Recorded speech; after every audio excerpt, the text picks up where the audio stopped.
So, what kind of horror are we talking about here? Let's discuss some Candela Obscura.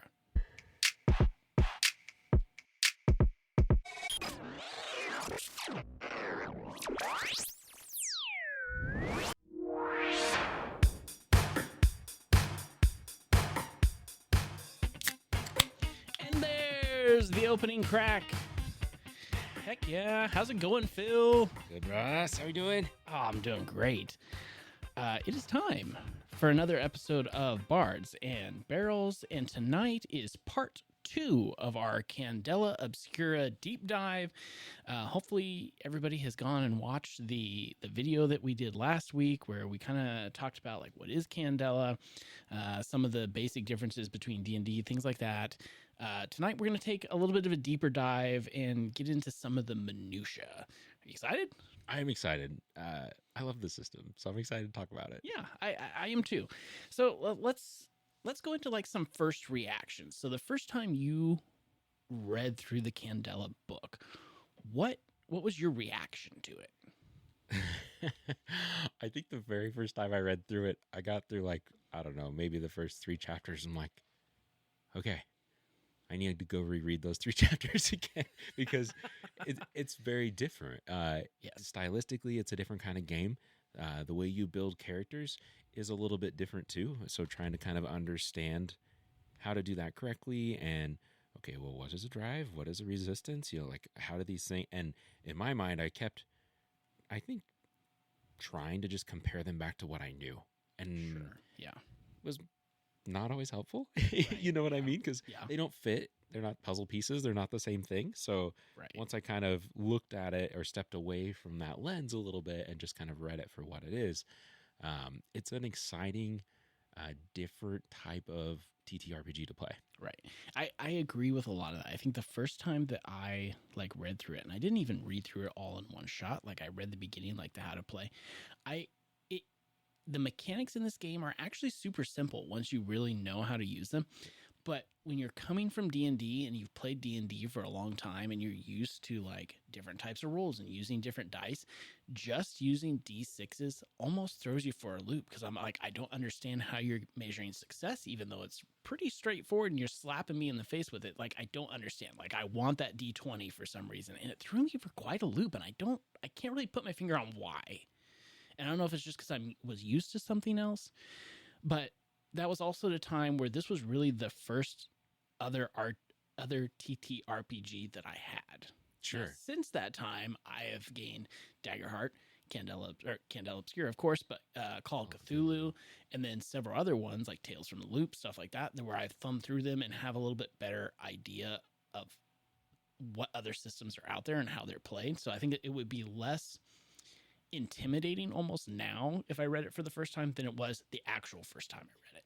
I think too, looking at it, the first time you read through it, it's like, oh, that's it. Like, it's not a huge book as far as this is everything, right? Your player's guide is in here. Your DM's guide is in here. There's not really a monster manual.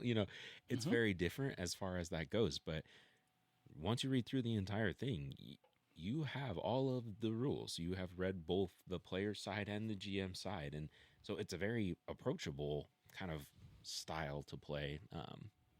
Maybe not style, but very approachable book to consume, I guess. Sure. I would say. And maybe that's part of why it threw me for a loop a little bit, because I expected there to be more to it. Right. And, because it's like with a lot of these systems, D&D in particular, like there's so many support books out there, not necessarily to like how to play the game, but even the how to like the core manuals. There's still 3 sizable books to really have a good hold on how to play the game. Now you can get away with the starter's guide. We all know that. Yeah. But it's not really like the true full experience until you like make your way through those 3 books in a lot of ways. Yeah. And so it's like having a book that's like half the size of one of those books, maybe a little bit more than that, but close enough that you're like, whoa, this is it? Yeah. Like that, truly, you're absolutely right on that. I think that's why I had to go reread again too, is I'm just like, okay, like what did I miss? Like, am I missing things? And it's like, no, like really, that's it. Yep. You could do this. Yep. One of the things we talked about in the episode last week was, and we also will talk about it in part 3 when you're building characters, is like how you're not the hero. And let's talk a little bit about like how a horror setting at the table feels different than D&D or like other heroic fantasies, which let's be real, they're based off of essentially Lord of the Rings. It's that type of fantasy. It's high fantasy. Right. Yeah, D&D is very high fantasy based. So in a horror style of play like this, your characters aren't designed to be heroes, right? You're not sent in to save the day. In Candela Obscura, you work for a circle, right? You're paranormal investigators in essence, and they're sending you out into the world to investigate these things potentially coming through thinnings, right? Or magical phenomena that have somehow seeped into the world or bled into the world. But this is based in the real world for the most part. If the Fairlands, as they're kind of described, is not specifically a place in the world, but they picture it like it is, or you could easily base this in the real world. You think about it in architecture that's like that. So your people that are living in this world that are sent to kind of help, you're still trying to help protect people, but you're never going to be a level 20, hey, we're the heroes of the realm type of character. Sure, That is just not what this game is. And it's designed not to be that way. It's not about just rushing out to fight off bad guys. It's investigative. You have to uncover truths or uncover lies, right? There's a lot of corruption that exists in this game too. It's kind of built in as well. So truly figuring that out feels different. Your goal as a character is different in this game. I think it feels, you made a really good point. I think it feels more like a job in a way. Like there's lots of room for role playing and doing a lot of fun things in there, but it feels like a job where it's like maintain the status quo. Like things are here that aren't supposed to be here. Return us back to the status quo. You're not going to be a hero. Actually, most people aren't even going to know that this society exists. And I think that adds an interesting dynamic because you're doing this in anonymity in a lot of ways. That's true. I guess I didn't even think about it that way, right? Like in D&D, everybody knows the dragon is here. In Candela, nobody knows about these things. They know something's wrong, yeah, but they may not know why. They might tell, tall tales or fairy tales, right, or something about it, but they don't know that these things are actually real and they're about to attack, right? It's very much a things go bump in the night. Oh, yeah. And somebody's here to solve it. So, and they'll never know who it is. Exactly. It'll go away one day and never really know why.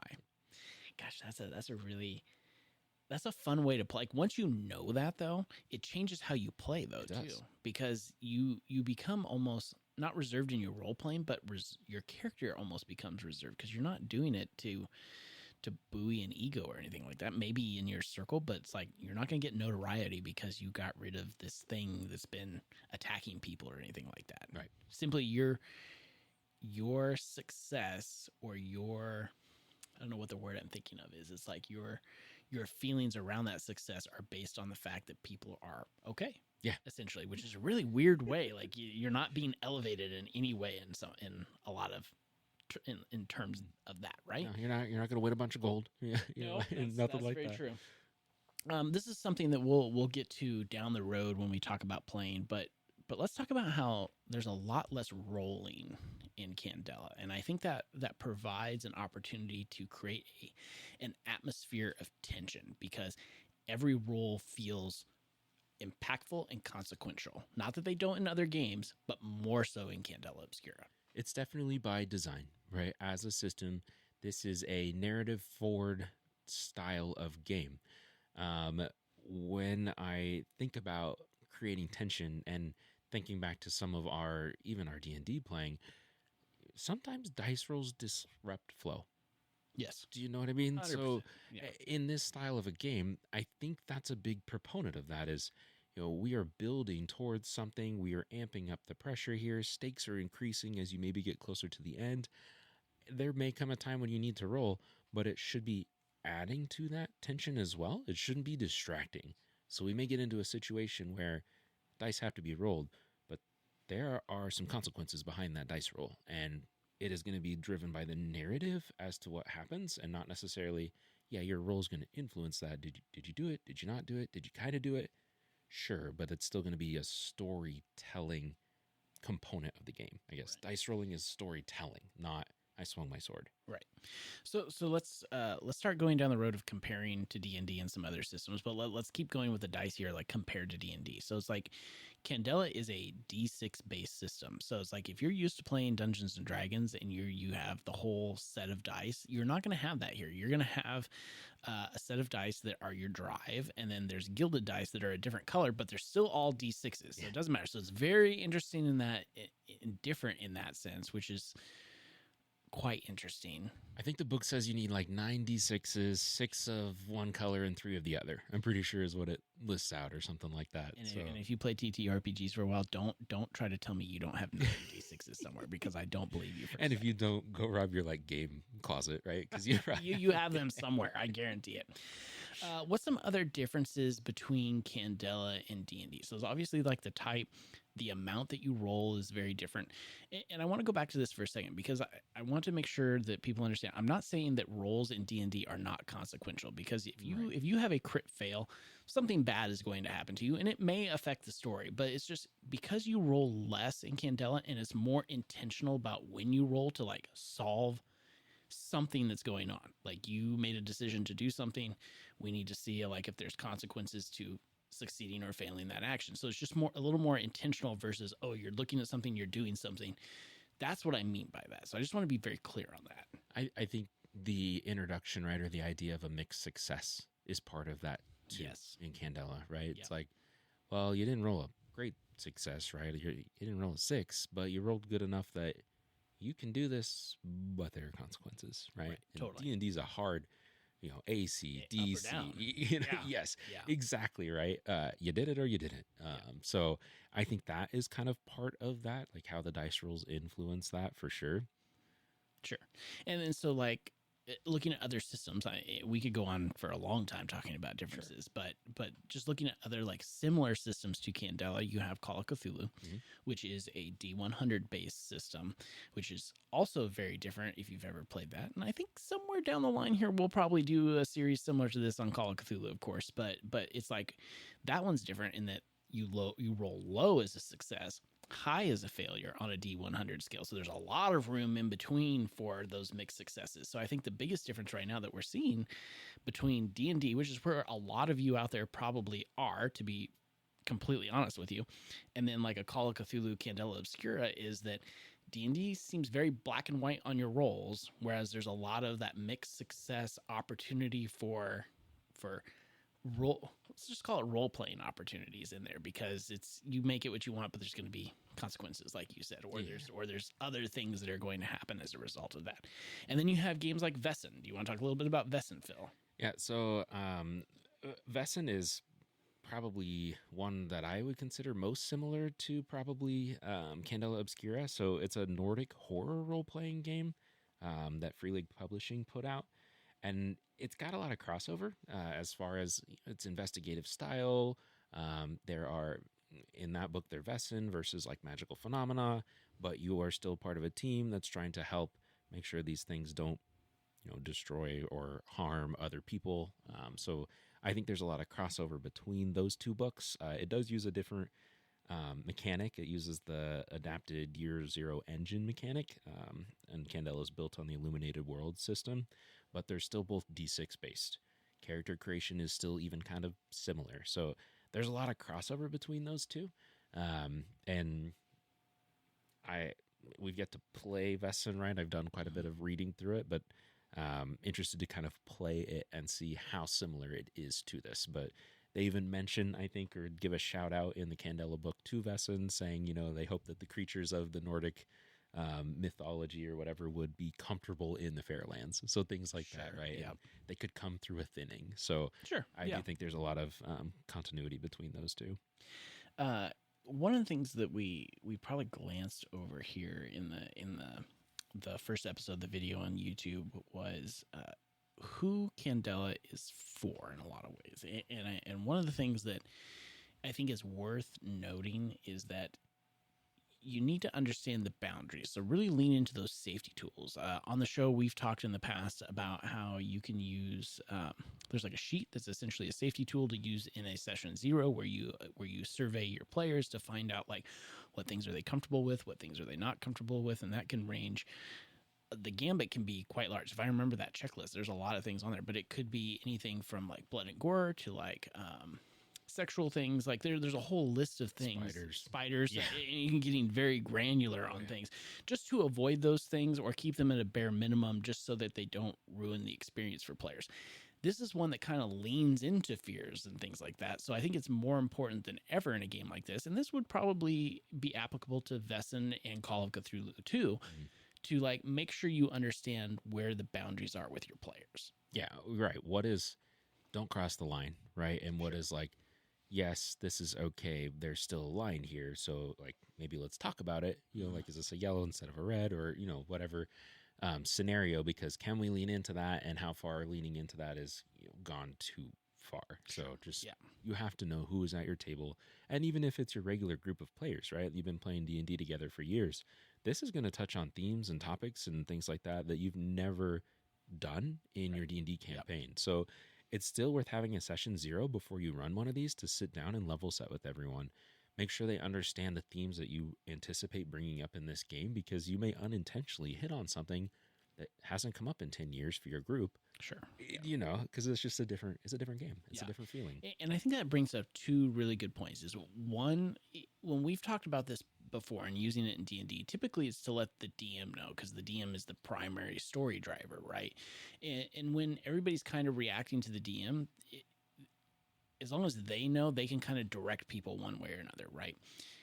In Candela, since it's so heavily leaning toward role playing and stuff like that, this is an instance where it's good for everybody at the table to know, Phil, you're not a big fan of spiders. So if this is a hard line no thing, everybody should know that, so we don't bring it up. Because in Candela, the GM is certainly helping guide the story, but they're going to be more reactive to the players too. So let's make sure that a player doesn't bring us up and take us in a direction we don't want to go. Yeah, absolutely. And then I think you mentioned, you touched on it briefly, was like 10 sessions in, 3 years down the road, if you're still doing assignments or something like that, because maybe you only play once a month or something like that, be willing to reassess, like to come back around and say, okay, we've been doing some things that are, everybody's been okay with them to this point, but let's reassess briefly here and make sure is everybody's still okay with the direction we're headed and what we're doing, and be okay with that. Because I think as long as you are, then it's going to be okay. But it's like, use that as a point to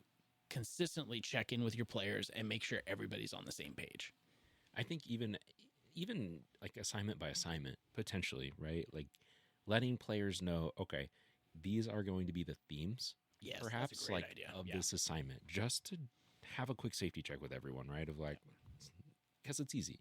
I mean, we can adapt things, right? If there's one item on there or atmospherically they're, not comfortable with something, make the modification before you are in the thick of it, and it's a little hard to back out, and other players start feeding into it, and it's not a difficult thing to do. So what are your, I think this is getting pretty close to the end of this episode. So what are your, just like, any general thoughts that you think would be worth, not necessarily, because we know where we're heading with this. So from here, if you listen to episode 1 of the podcast, you know that like this is the end of talking about like our intro, and we're going to be talking about character building. We're going to be talking about playing the game as a GM, playing the game as a player character, and then at the end, of course, we're going to do our final thoughts. So Phil, like, what is just your general feeling on Candela right now, having read through it? Like, what are your thoughts? My initial, I'll go back to kind of initial thoughts after reading again, just a little bit in more depth now, because I don't want to give you what my thoughts would be that I'll give you at the end of all this. Sure, so, yeah. I think after I first read the book, I was excited and anxious to try it, because it is so different than what we do in a typical kind of D&D campaign. So, I think a big proponent of that too was trying to explain how it's different to the rest of my group, right? Because it is a different play style, and figuring out if it worked for all of us.